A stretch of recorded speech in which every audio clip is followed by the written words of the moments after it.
Hi, thanks for joining me on the Listen and Grow podcast. Happy Monday. This is the podcast where I break down the biggest LGBTQ stories happening across the United States and around the world.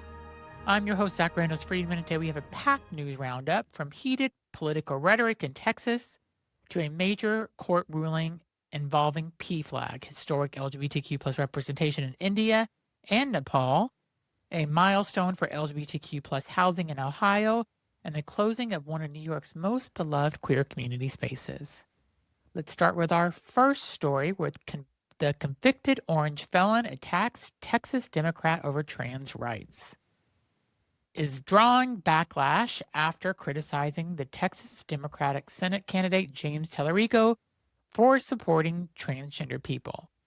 The convicted orange felon made comments during a call-in interview with Fox News host Brian Kilmeade, where the conversation initially focused on the upcoming Republican Senate primary in Texas. Kilmeade asked whether the convicted orange felon planned to endorse Attorney General Ken Paxton or the incumbent Senator John Cornyn, both of whom oppose LGBTQ plus equality policies. Instead of answering directly, the orange convicted felon shifted the conversation to Tellerico, mocking the Democrats' views on gender identity and religion. The remarks appear to reference a 2021 speech in which Tellerico discussed theology and gender, saying God contains both masculine and feminine qualities and exists beyond traditional gender categories. During the interview, the orange convicted felon criticized the comments and claimed they were an insult to Jesus. The orange convicted felon ultimately did not say which Republican candidate he plans to endorse in the race. The comments quickly sparked debate online, highlighting the ongoing political divide over transgender rights and LGBTQ inclusion in American politics. Staying in Texas, the Texas Supreme Court orders PFLAG to turn around documents.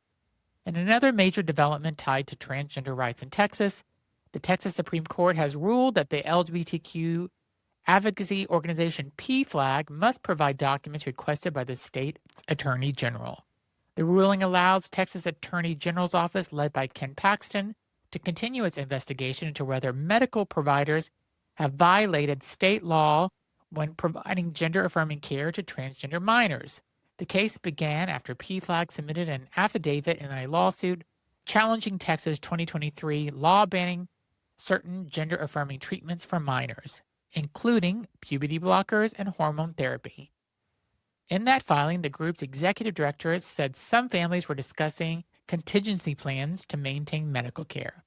State investigators argued those comments suggested the organization might have information about doctors continuing to provide treatments that are now banned under Texas law. The Texas Supreme Court ruled that the Attorney General does not need proof that PFLAG has relevant documents, only a reasonable belief that information must exist. However, the court has also allowed PFLAG to redact identity details about families and children before submitting the records. The case will now return to a lower court in Travis County for further proceedings. Now we go across the world to India, where it welcomes its first openly queer member of parliament. In a historic moment for LGBTQ representation, constitutional lawyer Manka Guruswamy has become India's first openly queer member of parliament. Guruswamy will serve in the upper house of India's parliament, representing the state of West Bengal. She is widely respected in India's legal community and has studied at Oxford University, Harvard Law School, and the National Law School of India University. Her election comes through the Trinamool Congress Party, which has emphasized increasing women's political representation. She says the values of equality, fraternity, and non-discrimination will guide her work in Parliament. For LGBTQ advocates in India, the moment represents a major step forward in political visibility and representation. And then in Nepal elects its first transgender woman lawmaker. Another major milestone for LGBTQ representation happening in Nepal, where activist Bhumika Shrestha has become the country's first transgender woman elected to parliament. Shrestha will serve in Nepal's House of Representatives after being confirmed through the country's proportional representation system. Supporters gathered to celebrate the historic moment, offering flowers and ceremonial scarves. Nepal already has some of the most progressive LGBTQ legal protections in South Asia, including anti-discrimination laws and recognition of third gender on official documents. Advocates say having a transgender lawmaker in parliament could help transform the legal protections into stronger policies and social change. In Ohio, its first homeless shelter opens. A new project is providing much-needed support for LGBTQ people experiencing housing instability in Ohio.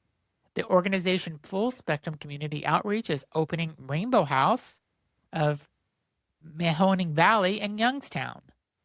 The facility will become Ohio's only homeless shelter specifically dedicated to LGBTQ adults. Organizers say the shelter represents years of planning and advocacy aimed at creating a safe and affirming space for queer individuals facing housing insecurity. A ribbon-cutting ceremony is scheduled to mark the official opening this week. That's amazing. I love that story. And our final story is the end of an era in NYC LGBTQ landmark. In New York City, a beloved gathering spot has closed after more than 2 decades. Elmo Restaurant, which I have been to many times, located in the heart of Chelsea, shut its doors after 25 years of serving as a hub for the city's queer community. For many patrons, Elmo was more than just a restaurant. It was a place where friendships were formed, celebrations were held, and people could simply feel at home. On its final day, longtime customers packed the space for one last meal, sharing hugs, photos, and memories of their iconic venue. For many New Yorkers, the closure marks the end of an important chapter in the neighborhood's LGBTQ history. I love that place. There was a lot of memories I've had there. And that is your latest LGBTQ plus news roundup. From political battles in Texas to historic representation in India and Nepal, these stories show both challenges and progress shaping LGBTQ lives around the world. If you enjoyed this episode of Listen Up Girl, make sure to follow the podcast and share it with someone who wants to stay informed on LGBTQ plus news. I'm Zach Randles-Friedman, and thanks for listening, and I'll see you tomorrow with more LGBTQ plus news.